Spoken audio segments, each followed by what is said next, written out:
한국판 강철비 네. 천무입니다. 가격은 2배고 화력은 절반이야. 그럼 뭘 선택해야겠니? 북한은 진짜 방사포에 미친 애들다. 그렇죠. 심지어 트랙터로도 끌고 다녀요. 예. 우리에게도 강력한 다연장 로켓 전력이 있어야 된다. 네. 이 천무가 그 결과물이죠. 네. 유도 로켓이네요. 유도 로켓. 태권도 아니고 뭐 검도도 아니고 유도입니다. 예. 이 개그는 약간 좀 무리가 있었는데.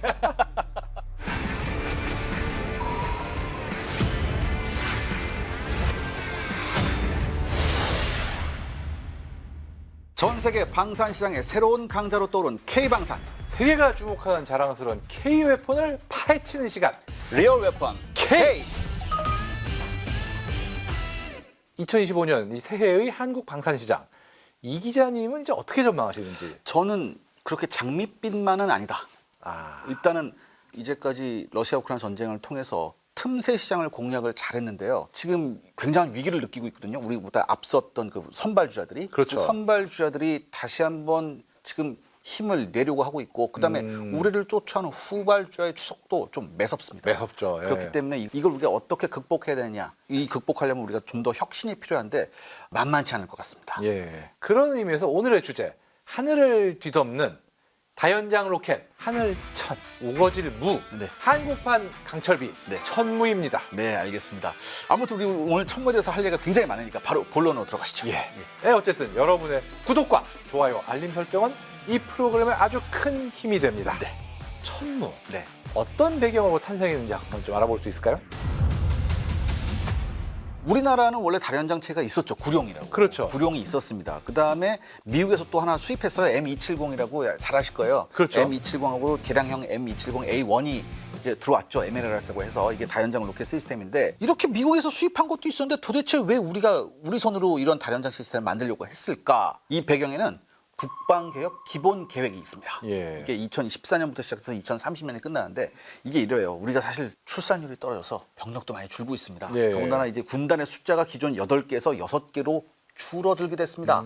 그러니까 각 군단의 작전 영역이 기존의 한 2~3배로 커져버렸어요. 아이고, 예. 근데 이렇게 되니까 구룡하고 M270 MRS 가지고는 이게 커버가 안 됩니다. 예. 그래서 훨씬 더 넓은 범위를 커버할 수 있는 최신형의 강력한 다연장이 필요하다. 역시. 그래서 나온 게 이 천무 시리즈입니다. 더군다나 이것도 있잖아요, 편집장님. 북한은 진짜 방사포에 미친 애들 같아요. 그렇죠. 정말 지금 이 순간에도 북한이 방사포를 네. 계속 개발하고 생산하고 있죠. 그러니까 특히 뭐 조그만 장갑 차에도 방사포를 달아놨고요. 600mm 방사포가 3개 어디 있어요? 심지어 트랙터로도 끌고 네. 다녀요. 예. 그래서 그게 이거 방사포인지 무슨 탄도미사일인지 구분이 안 갈 정도거든요. 그렇죠. 예. 북한의 방사포가 워낙 대단하다 보니까 우리도 네. 여기에 맞서기 위해서 네. 우리에게도 강력한 다연장 로켓 전력이 있어야 된다. 네, 네. 이런 주장이 대두가 됐는데 네. 이 천무가 그 결과물이죠. 네. 한화에서 개발한 천무는 한국 방산 역사상 최초로 업체가 주도해 개발한 무기체계라고 합니다. 네. 정부에서 예산을 받아서 해야지 업체로서는 좀 안정적이잖아요. 그렇죠. 예. 근데 업체에서 돈을 들여서 먼저 시제품 만든다, 쉽지가 않습니다. 하지만 하나가 이걸 했어요. 그래서 수백억 원을 날릴 각오를 한 겁니다, 사실. 아이고. 그래서 당시 그 김승현 하나 회장도 뭐라고 했냐면, 실패해도 기술은 남지 않냐, 이렇게 해서 개발팀한테 힘을 실어줬다고 하네요. 예. 그런데 이 천무 구성을 보면 발사대와 탄약 운반차 그리고 네. 이걸 발사한 로켓 이렇게 네. 구성이 돼 있는데 네. 천무 발사대는 아시다시피 차륜형 차입니다. 4kg가죠. 그렇죠. 이게 단점이 아니냐라는 의견들도 있는데 이건 어떻게 보시나요? 우리가 미국에서 수입했던 M270이 궤도형이에요. 그렇죠. 궤도형에다가 다연장 싣는 게 좀 이상한 거예요, 사실. 사실 맞죠. 지금 예. 전 세계적으로 봐도 거의 대부분의 다연장은 차륜식이에요. 근데 이게 있어요. 또 이 궤도형으로 해야지 뭐 험지 돌파를 한다 이런 얘기가 있는데, 이걸 생각해 보셔야죠. 이 MRLS 다연장 로켓, 특히 우리가 개발한 이 천무, 하나가 개발한 천무는요, 사거리가 80km입니다. 전선 바로 앞 코앞까지 가서 쏘는 무기는 아니잖아요. 아니죠. 사실. 예. 그렇기 때문에 어느 정도 이런 험지 극복보다는 후방에서 안정적으로 사격할 수 있다. 그렇다면 더 중요한 건 뭐냐? 원하는 곳에 신속하게 기동해서 사격하는 게 중요하기 때문에 차륜형이 더 적합하지 않을까. 저는 그렇게 그렇죠. 생각합니다. 또 이게 8년식이라 네. 험지 주행 능력이 나쁘진 않아요. 그러니까 사실은. 요즘 차량은 괜찮다고 하더라고요. 그렇죠. 예. 심지어 지금 국군과 미군이 운용 중인 M270 네. MLRS. 네네네. 이것도 만약 정작 탄약을 운반하는 탄약 운반차는 트럭이에요. 오시코시에서 개발한 네. 8륜식 아, 차량용 그렇군요. 차량이죠. 네. 그다음에 이제 M270도 사실 이제 사양길이고 하이마스가 나왔잖아요. 그렇죠. 하이마스도 차량식이잖아요. 그렇죠. 예, 예, 예. 어쨌든 이 천무의 차대, 네. 현무2 탄도미사일 발사대 차대를 응용한 겁니다. 소총탄에 대한 방어 능력 정도는 있고 네네. 화생방 공격에도 어느 정도 대응이 가능한 이런 수준입니다. 그렇군요. 여기 타이어도 런플랫 타이어죠. 한마디로 찢어지거나 네. 총탄에 맞아서 구멍이 생겨도 일반 타이어 펑크 나듯이 이렇게 주저앉지는 않고 네. 느린 속도로라도 이동은 가능한 이런 겁니다. 그리고 이 천무 같은 경우는 또 중요한 장점이 있는 게 네. 다양한 탄종을 쓸 수 있습니다. 그럼 우리 구룡이 130mm였잖아요. 그렇죠. 근데 이게 굉장히 많을 텐데. 그게 중요한 포인트입니다. 아, 예. 기존의 구룡은 130mm 로켓만 사용했고 예. 이제 MLRS 같은 경우도 227mm 규격의 그 미군 규격 탄약이나 그렇죠. 아니면 에이테킴스 미사일 아. 이런 식으로 제한된 규격만 쐈으나 네. 천무는 국산에서 230mm 무유도탄, 그다음에 239mm 유도탄뿐 아니라 구룡에서 사용했던 130mm 로켓까지 사용할 수 있습니다. 아, 그렇군요. 이게 왜 가능하냐? 발사대가 포드화된 탄약, 쉽게 해서 여러 발을 포드라는 하나의 규격으로 묶어가지고 이 덩어리로 뺐다 끼웠다 할 수 이런 규격이기 때문에 그게 가능합니다. 그러니까 이게 포드화가 되면 중요한 게 이게 재장전 시간이 굉장히 짧아요. 그렇죠. 예. 여러분 아실 거예요. 구룡이 예전에 36발 있잖아요. 이거 다 사람이 껴넣었다고. 그렇죠. 그래서 한번 36발 쏘고 난 다음에 또 끼려면 이게 30분이 걸려요. 36발 쏘는 건 순간인데 네. 정말 그거는 정말 재장전은 영원히 뭐 약간 그런 느낌. 근데 재장전하고 나서 다 전기 코드 또 아우. 연결해야 되고 또 미쳐요 사람이. 그렇죠. 근데 천무는 말씀하셨듯이 이게 컨테이너 포트로 해가지고 크레인 딱 들여서 그렇죠. 바로 딱 껴놓을 수 있거든요. 그러니까 재장전 시간이 굉장히 짧습니다. 시간도 시간이고 사람의 힘이 거의 안 들어요. 그렇죠. 정말 뭐 한두 명이 알아서 하더라고요, 진짜. 네. 아, 맞아요. 그렇기 때문에 이 천무는 컨테이너를 최대 2개까지 적재가 가능합니다. 그렇죠. 그러니까 하이마스의 2배죠, 화력이. 예. 자, 그럼 이제 로켓에 대해서 조금 더 자세히 알아보겠습니다. 네. 먼저 천무에 사용되는 무유도 로켓은 어떤 건가요? 그러니까 230mm 로켓, 이건 그러니까 M270 MRL에서 쓰던 건데 별명이 말씀하셨듯이 강철입니다. 예. 이 영화도 있었죠, 강철. 그렇죠, 있었죠. 이게 딱 쓰면은 위에서 확 퍼져요. 확산탄이에요. 예. 근데 이 확산탄이 그냥 확산탄이 아니라 대전차 고폭탄 이게 원뿔형 라이너가 있어서 아, 웬만한 기갑 차량 맞으면 다 뚫고 들어간다고 하더라고요. 그렇죠. 위니까. 예, 예. 약한 위쪽을 공격하니까. 중요한 게 뭐냐? 또 이게 퍼지는 범위입니다. 가로 150m, 세로 150m 넓이로 이게 뚫어지니까 예. 이게 무유도지만 이게 한꺼번에 터져서 한 발당 16,000개인데 이게 40발이 한꺼번에 내려주면 거기 어떻게 되나요? 어우, 상상하기 네. 싫을 정도네요, 진짜. 굉장히 그러니까 전부 다 뭐 이제 뭐 초토화된다고 봐야죠. 그러네요, 진짜. 굉장히 아마 이게 저는 입마살상뿐만 아니라 웬만한 소프트 스킨 차량도 무사하지 못하죠. 예, 예. 예. 그 안에 있는 뭐 적 장비나 인원은 뭐 살아남기 힘들다고 봐야죠. 예. 굉장히. 그리고 이게 컨테이너 한쪽에 6발씩 들어갑니다. 그렇죠. 그러면 12발이 날아가면 어떻게 어휴. 됩니까? 근데 이게 중요한 건 이게 또 국산화가 됐잖아요. 그렇죠. 그렇게 예. 또 언제든지 근데 이게 또 아마 M270하고 호환이 되는 걸로 알고 있는데. 일단 그 포드 자체는 같은 규격이에요. 아, 그렇군요. 예. 그러니까 이제 M270하고도 우리 천무하고도 이 컨테이너가 호환이 된다는 얘기예요. 그렇죠. 예. 아, 그렇군요. 그럼 그렇다 보니까 이 탄약 체계를 굳이 국산 따로 미제 따로 이런 식으로 완전히 이원되는 게 아니기 때문에 네. 예산이라든지 군수 분야의 효율성, 수출 가능성 여러 가지를 고려해도 이 230mm급 무유도 로켓 중요하다고 볼 수 있는 거죠. 그렇군요. 그 다음에 또 천무에서 중요한 게 이제 239mm 유도 로켓인데 아, 유도 로켓. 태권도 아니고 뭐 검도도 아니고 유도입니다. 예. 유도 로켓. 이 개그는 약간 좀 무리가 있었는데. 그러니까 이게 중요한 게 이 하이마스가 이번 러시아 우크라이나 전쟁에서 확 뜬 이유도 이 안에 있는 이 유도 로켓 덕분이었잖아요. 그렇죠. 예. 우리도 근데 똑같은 체계가 있다는 거예요. 이게. 그러니까 단일 고폭탄두는 미국의 지금 GMLRS가 있죠. 예. 여기에 사용하는 탄두처럼 차탄 대신에 강력한 고폭탄을 가지고 있는 이 단일 탄두가 날아가는 건데 벙커버스트 기능도 약간 있어요. 예. 그래서 강화 콘크리트를 60cm나 관통하고 들어갈 수 있습니다. 아, 북한이 제가 거듭거듭 말씀드리지만 전부 다 깽도화돼 있잖아요. 그렇죠. 예. 여기도 엄청난 위력을 발휘할 수 있을 것이다. 음.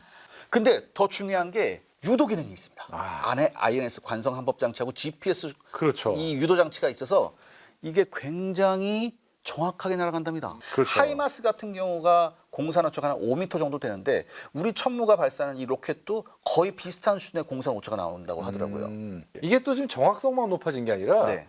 사거리도 길어졌습니다. 아, 예, 예. 왜냐하면 사거리가 80km 이상 뭐 이렇게 얘기하고 있는데 지금 우크라이나에서 활약하고 있는 하이마스에 쓰이는 이 미국의 유도 로켓 GMLRS 이게 네. 지금 뭐 80에서 84km 어. 뭐 이 정도인데 그것과 아주 비슷한 수준이라는 얘기죠. 아, 그렇군요. 예. 근데 왜 굳이 구룡에서 쓰던 사거리도 떨어지고 위력도 약간 130mm 로켓 그걸 왜 굳이 또 포드화까지 또 쓰냐 이게 궁금하신 분들이 많을 텐데 네.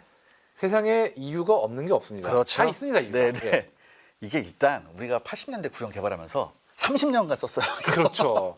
탄을 굉장히 많이 만들었어요. 근데 구룡이 퇴역했잖아요. 사실 중고 팔기가 굉장히 힘들잖아요. 이게 다도 문제가 130mm 규격이 많은 예. 나라가 쓰는 게 아니다 보니까. 네, 그렇죠. 이게 거의 단일 규격이에요. 그렇기 때문에 어쩔 수 없어요. 이 탄을 처리를 해야 되거든요. 근데 이게 폭탄을 폐기한다는 게 돈이 많이 들어요. 많이 생각보다. 들죠. 예. 어떻게 보면 생산 비용보다 더 많이 들 수 있는 게 폐기 비용입니다. 그렇기 때문에 어떻게 이럴 바에는 이거를 활용을 하자. 그렇게 해서 이 기존에 있었던 130mm 로켓탄도 운용할 수 있게끔 포드를 우리가 만든 거죠. 그래서 천무는 이 130mm 로켓도 사용할 수가 있습니다. 예. 이 지금 천무는 40발이 들어간다고 하죠, 이게 네. 구룡이? 네. 지역 제압 효과로서 가성비가 굉장히 높은 무기라 이렇게 얘기할 수 있습니다. 근데 이게 로켓 하나에 예. 130mm 로켓 하나에 볼 배열이 16,000개가 있대요. 어이쿠. 그러니까 전차에 있는 사통 장치도 안전할 수 없을 것 같아요. 그렇죠. 잘못 맞았다가. 예. 네. 어쨌든 이렇게 천무가 네. 다양하게 호환성을 갖추고 있고 성능도 좋다 보니까 네. 해외 입장에서도 굉장히 매력이죠. 맞습니다. 폴란드가 천무를 선택한 이유 중에 하나도 이게 아닐까 싶네요, 진짜. 그러니까 폴란드 천무 선택은 약간 좀 깜짝 뉴스 같았었어요. 그렇죠. 예. 네. 호환성을 이용해 가지고 천무로 이 포드 시스템을 이용해서 구소련에서 만들었던 122mm 로켓탄 이것도 또 쏠 수 있다 이렇게 얘기를 하고 있습니다. 아, 그래요? 그 다 예. 되는 거네. 그렇죠.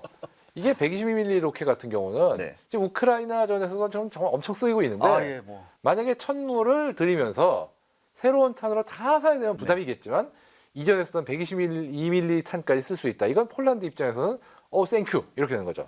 근데 지난 6월 파리에서 열린 세계 최대 지상 방산 전시회가 있었습니다. 유로 사토리. 있었죠. 아마 우리 편장 몇 번 가보신 것 같은데. 가보긴 했죠. 예. 예. 그게 어마어마하다. 엄청납니다, 진짜. 네, 네. 예.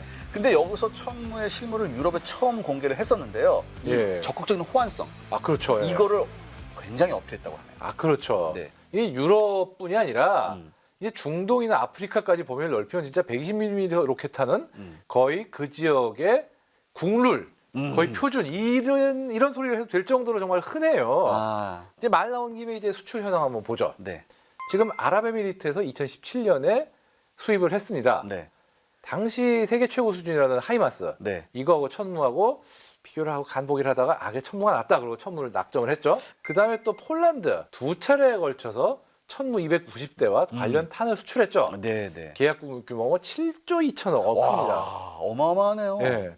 여기에 또 사우디아라비아도 이 정확한 숫자는 모르지만 천무도 천무지만 CTN 290이라고 하죠. 290km 사거리를 가진 네. 이 전술 탄도미사일도 다량 수입한 거 아닌가 이렇게 추정이 되고 있습니다. 뿐만 아닙니다. 노르웨이나 루마니아 같은 유럽 국가들에도 지금 협상이 진행 중이고 루마니아가 상당히 가능성이 높다고 하더라고요. 아, 그렇군요. 또 필리핀, 말레이시아 등 동남아에 대한 수출도 준비하고 있습니다. 아, 사실 말레이시아 같은 경우는 과거에 브라질에서 다련장을 수입해서 썼었는데 이게 36문이에요. 근데 이게 80년대 물건이다 보니까 오래됐죠. 예. 그래서 이거를 교체하는 국방 현대화 전략을 추진 중인데 내년이 2026년에 최종 사업자가 결정될 것으로 정해집니다. 아, 그렇군요. 예. 또 지난 9월에 필리핀 방산 전시회에서 소평을 받았는데 섬이 많잖아요. 아, 굉장히 많죠. 이런 지형을 고려해서 지대함 요격 같은 기능까지 이제 기대할 수 있기 때문에 이 해상 방어를 중요시하는 이런 지역 국가들의 수요도 공략한다 이런 얘기가 있습니다. 아, 그 별걸 다 해달라고 그러네. 그렇죠.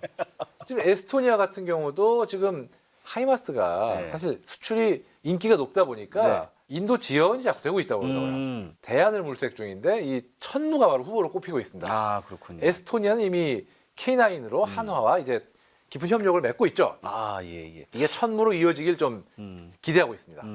이게 에스토니아가 우리 하이마스 대신에 천무를 선택하는 소식이 빨리 좀 들려왔습니다. 아, 그런 말이죠. 예, 예, 그러니까 그렇죠, 왜냐하면 이걸 생각해보세요. 가격은 비슷비슷한데 우리가 2배라니까 이게 화력이 진짜예요.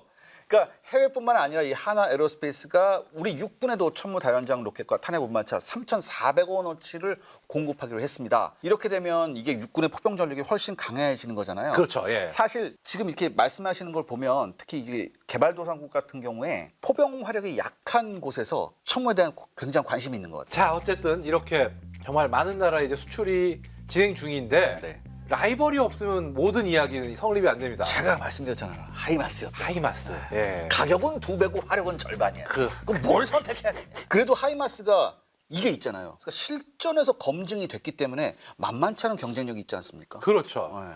하지만 하이마스와 천무는 비교했을 때 천무에 확실히 경쟁력도 있어요. 네. 천무는 M270 MLRS지만 네. 더 빨리 살 수 있고 더 싸게 살 수 있는. 그렇죠. 게다가 도로에서 더 빨리 갈 수 있는 이런 어떤 MLRS잖아요. 네. 게다가 사후 관리 능력 같은 경우도 우리나라 업체들이 상당히 참 높게 유지하고 있죠. 게다가 또 지금 하이마스의 문제가 아까도 말씀드렸지만 미국의 생산 능력에 비해서 주문이 밀려 있어요. 근데 지금 그러다 보니까 다른 나라들은 가격도 유리하고 화력도 높고 심지어 납기도 유리하다. 이거 괜찮네 하는 거죠. 우리 또 배달의 민족이니까. 그렇죠. 지금 천무가 지금 운영하는 나라가 늘어났잖아요. 네. 그러다 보니까 이게 K9 같은 경우는 매년 한 번 K9 자주포 유저 모임 있어요, 실제로. 예. 그 K9 운영하는 나라들이 한 자리에 모여가지고 매년 뭐 전술 운영, 유지보, 훈련 등의 노하우를 딱 공유하고 있는데 천무도 이제 그런 클럽, 유저 클럽이 나오는 거죠. 그렇죠. 예, 지난번에 K9이 두 자릿수였잖아요. 그렇죠. 천무도 이제 두 자릿수죠. 충분히 가능성이 있다고 충분히. 봐요. 예. 예. 근데 이게 천무가 실전 사례가 찾아보니까 있더라고요. 없지 않더라고요. 예. 예. 그러니까 사우디는 우리 천무를 수입했었잖아요. 그렇죠. 이거를 바로 예멘 내전에 투입했더라고요. 아이고. 후티 반군한테 썼어요. 근데 후티 반군 아시잖아요. 알죠. 이 반군이 항상 치고 빠지는 걸 해요. 원래 잘하죠. 네, 치고 예. 빠지는 거 굉장히 잘합니다. 그런데 UAE나 이 사우디는 사실 체계가 미군 체계하고 비슷하잖아요. 그렇죠. 야, 우리가 지상군이 후티 반군의 공격을 받으면 우리가 즉시 공군이 15분 안에 출동해서 공군이 다 작살낸다. 근데 히트앤런에 접촉을 했는데 15분 만에 비행기가 날아오는 건 미국밖에 못합니다. 어떻게 생각합니까? 편집장님? 미군도 사실 그게 안 될 굉장히- 때가 많아요. 네, 이게- 다 되는 게 아닌데 다른 나라들은 얼마나 하겠습니까? 그러니까 항상 A10이 떠 있다가 가는 경우가 많거든요. 그렇죠. 예. 근데 이게 안 됐어요. 그래서 번번이 후티 반군을 놓치는 겁니다. 그래서 이거 어떻게 해야 될까라고 하다가 천무의 사거리가 80km라는 걸 알고 천무를 수입해서 바로 투입합니다. 투입해 봤더니 후티 반군이 치고 빠질 때 정찰기가 좌표를 알려줬대요. 어디를 가고 있다고. 그러니까 놀랍게도 천무가 단 5분 만에 반격을 했다. 오. 15분도 아니고 5분 만에. 그래서 후티 반군이 불벼락을 뒤집어 썼대요. 그러니까 중동에서 다 사요. 그냥 딴 거 보지 말고 빨리. 자, 어쨌든 천무. 네. 지금도 충분히 훌륭한 무기 체계입니다만 네. 앞으로 어떻게 진화할지 발전 방향도 이제 많은 기대가 있는데 네, 이게 여기서 멈추면 안 되잖아요. 그렇죠, 그렇죠. 네. 사실 좀 봐야 되는 게 일단 탄약 개발은 지금 방향성 자체 맞는데 네. 지금 우크라이나전의 이제 교훈 중에 하나가 유도 탄도 교란이 된다. 그렇죠. GPS 교란을 하니까. 그러다 보니까 이제 네. 우리나라도 이제 이 GPS 유도라든가 기타 네. 어떤 전자전에 대한 어떤 대응책을 좀 더 강화해야 될 것이고 단거리 탄도미사일도 같이 운용하지 않습니까? 그렇죠, 이제. 그렇죠. 근데 단거리 탄도미사일에 대한 요격도 이제 러시아가 지금 실제로 이 에이테킴스도 요격한 사례가 있어요. 예, 요격상에서 꽤 있더라고요. 그렇죠. 예. 그렇기 때문에 탄도미사일이 그냥 탄도 곡선만 간단하게 그리고 가는 게 아니라 얘도 한번 팝업을 해서. 뭐 그런 식으로 어떤 아. 비행 패턴 계량 이런 것도 좀 이제 신경 써야 되지 않을까 그런 것도 있고요. 자, 그렇다면 이제 탄도미사일하고 이런 유도 로켓의 경계가 어디가 됩니까? 사실 제 개인적으로 네. 대구경 유도 로켓은 네. 탄도미사일의 어떤 다른 이름이다. 그렇게 생각해요. 그러니까 그렇군요. 예. 그리고 또 개인적으로 천무가 장점이 12연장으로 하이마스보다 2배나 화력이 있다는 거지만 반대로 네. 고객에 따라서는 네. 6연장으로 하고 작게 해주세요. 가볍게 해주세요. 이런 고객들도 있을 거란 말이에요. 아니면 더 작게 만들어가지고 진짜 작은 플랫폼에 탑재를 한다든가 아니면 또 무인 플랫폼에서 이제 운용할 수 있겠나 이런 여러 가지 방법이 있죠. 또 무인으로 나가는군요, 여기서도. 그렇죠. 실제로는 미국 같은 경우도 해병대에 무인 하이마스라고 할 수 있는 어떤 무인 어떤 다련장 로켓 체계를 지금 거의 시험 운용 중이거든요, 지금. 네. 아무튼 우리가 멈추지만 않는다면 우리 천무의 미래는 굉장히 밝은 것 같아요. 그렇죠. 일단은 예. 우리가 항상 가성비 하지만 이 가성비 측면에서 굉장히 뛰어나고 활용 면에서도 뛰어나고 그다음에 우리가 또 이런 게 있어요. 상대방이 요구하면 거기에 맞춰서 플랫폼도 만들어줄 수 있는 능력이 우리가 있잖아요. 있죠. 그렇기 때문에 저는 앞으로 이 천무가 기본형 천무뿐만 아니라 바리에이션도 굉장히 많이 나올 수 있다. 그렇게 사이즈를 조금 여러 가지로 해서 이럴 가능성이 있거든요. 충분히 있습니다. 그렇게 되면은 아까 말씀드렸던 두 자릿수, 특히 두 자릿수 앞자리가 2자도 전 충분히 가능하다. 예, 어쨌든 지금까지 그 지금까지보다 앞으로가 더 기대되는 게 이 천무죠. 네. 자, 이 천무 이야기. 오늘은 이 리얼 웨폰 K 여기까지 하겠습니다. 네. 자, 국민 여러분의 관심과 응원이 튼튼한 국방 그리고 강한 한국 방산을 만든다는 것 꼭 우리 국민들이 기억해야 되겠습니다. 대한민국이 세계 4대 방산 강국이 되는 그날까지 저희도 응원하겠습니다. 네. 감사합니다. 감사합니다.